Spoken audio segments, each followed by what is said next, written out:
And so guys, the third part of the Bleach anime announces its launch with the first episode, which was titled A. And this letter guys has a significant impact on the events of the episode. Events full of great secrets. We will try to uncover some of them, especially about Uryu Ishida, who showed things that literally make him one of the strongest characters in the story right now.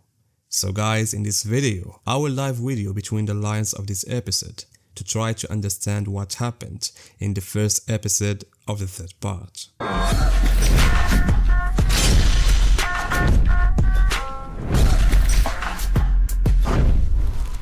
And as a start guys, it is true that 9 minutes of the episode were a recap of the events of the previous one, the final episode of the second core. In fact, the events of this episode would have made a better final for that part, because as we have seen, the fight between Ichigo and Yhwach officially ended there, along with Senjumaru's fight against Uryu. We also saw Ichigo and the others arrive at the Royal Palace, and Yhwach making his way to the Soul King. And the last scene was the scene of Aizen Sasuke with Kyoraku. So imagine if this had been the ending of the second part. No doubt it would have been incredible. But anyway guys, as I said, about 9 minutes of the episode were a recap with a new scene added for Ichigo. Ichigo's scene was lined with showing the great power of the Zero Squad members, as he was able to sense the Ryatsu of Senjumaru's Bankai. That's where he told them that the new Zanpakuto he got and the clothes he received and the training he underwent were all thanks to the Zero Squad members. Although, Ichigo, I don't fully agree with you man on that point. All the credit goes to that person, the one in the cocoon like a battery. All the great abilities of the Zero Squad members become stronger because of Ryu, because of the power of the Soul King. But what Ichigo explained made Orihime and Ganju say something that we can assume reflects what Zero Squad believed. Orihime and Ganju thought that as long as there is such power, such a Bankai capable of affecting the three worlds, and all this power in repairing a Bankai, a broken one, and getting clothes from the Oken, then surely Zero Squad would win. And that's the mistake Ichigo and his squad made. Being Shinigami made them look down on the Quincy's, and this became clear in Uryu and Senjumaru's fight. And maybe the only one who understood what's happening is Ichigo, because the moment Ganjo and Orihime said that, Ichigo's expression changed, and he showed a look of sadness, as if saying it's not that simple. And I'll talk about this guys shortly. But first, I want to talk about the scenes where Yhwach awakens his ability, the Almighty. Don't you think guys we should have seen Ichigo's reaction to Yhwach regaining his ability again? Because as we have seen in the flashback of episode 24, Ichigo was the one responsible for closing Yhwach's eyes. Wouldn't have made sense to have a scene where Ichigo says something like, "How did you get your eyes back? Or didn't I close them with the right left hand?" That's why I would have preferred a specific reaction from Ichigo regarding the Almighty's return, since he was the one who sealed it. Because it made it seem like the flashback never happened. On the other hand guys, the anime gave us some scenes explaining how the Almighty works. The Almighty gives Yhwach the ability to see the future, so as seen in these scenes, Yhwach could predict where Ichigo would move and then go to the opposite spot. And add to that guys, Yhwach's incredible power through his letter E is that all powers that oppose him become his ally, allowing him to know them and making them harmless to him. Of course guys, these things were mentioned in the manga. The new things that are not in the manga is that the return of Yhwach's power and the activation of his letter A also helped Uryu, Hirschfeld and Libaro, and also Girard and Pernida.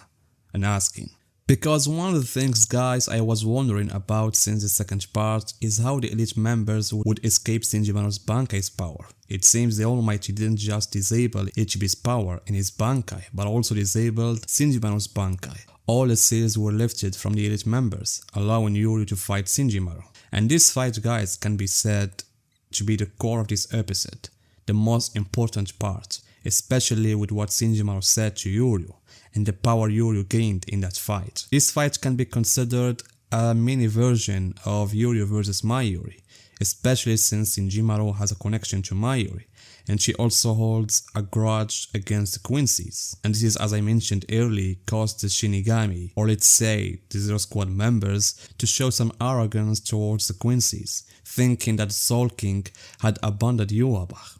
And this point is very important, guys, as she said that Uryu inherited the blue blood, likely referring to the bloodline inherited from the Soul King, and she said that the Soul King abandoned Yhwach. If this is true, it may explain why Yhwach hates the Soul King, and it might also explain why the Shinigami view Yhwach and his descendants with this disdain, seeing them as just the offspring of someone who was abandoned by the Soul King, especially since the Quincy's pose a threat to the worlds created by the Soul King's power. I was even surprised when Senjumaru said that she would end the Quincy's bloodline. Wow. Senjumaru's words reveal the Shinigami's mindset and how many of them view the Quincy's. It also reflects the mentality that led them to exterminate the Quincy's 200 years ago. And so this arrogance guy seems to have made Ichigo forget the possibility that Yhwach could somehow regain his almighty power. Unless he had another plan in his mind, it's impossible to trust someone who just lost, then comes back laughing as if nothing happened. And the same mindset made Senjumaru underestimate Uryu, the only survivor of the Auswellen, who possesses one of the greatest abilities in the story, a power greater than Yhwach himself, making him grant Uryu the same letter A.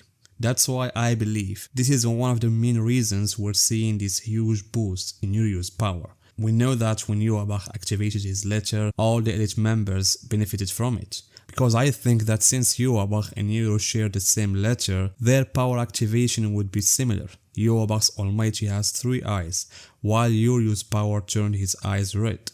Some people even speculate that the eyes that appeared on Uryu might be the Soul King's 4th eye, since the Soul King has 4 eyes and Yhwach has 3. Although this theory sounds somewhat logical, but I'm starting to think Uryu might possess a part of the Soul King inside him, which could make him immune to both the Auswellen and the Almighty, and having an aura similar to the Soul King's that awakens his power could be the reason Uryu has ability that other Quincy's don't. But anyway guys, Uryu's red eye remains a mystery. Another mystery thing is what exactly Senjumaru did to Uryu here. Did she put something inside Uryu?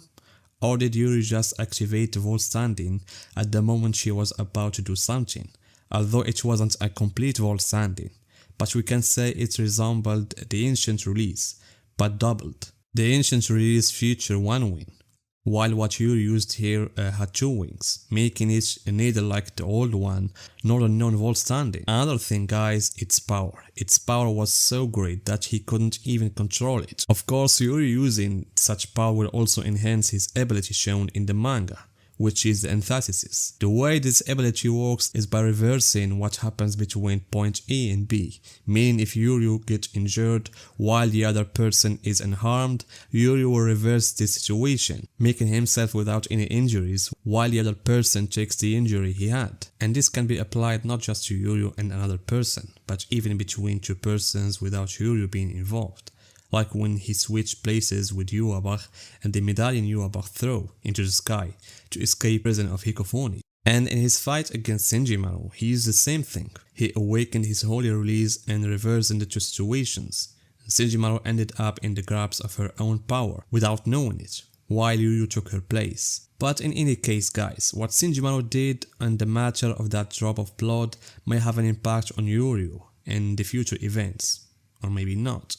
As for Ichigo, the thing that surprised me the most was the dance he performed to activate this technique. It was a beautiful scene. But in the end guys, his defeat along with Senjumaru's defeat signaled the end of Zero Squad. I'm not sure if they will have more fights or not, but now the ball is in Ichigo's court as he's about to face Yhwach.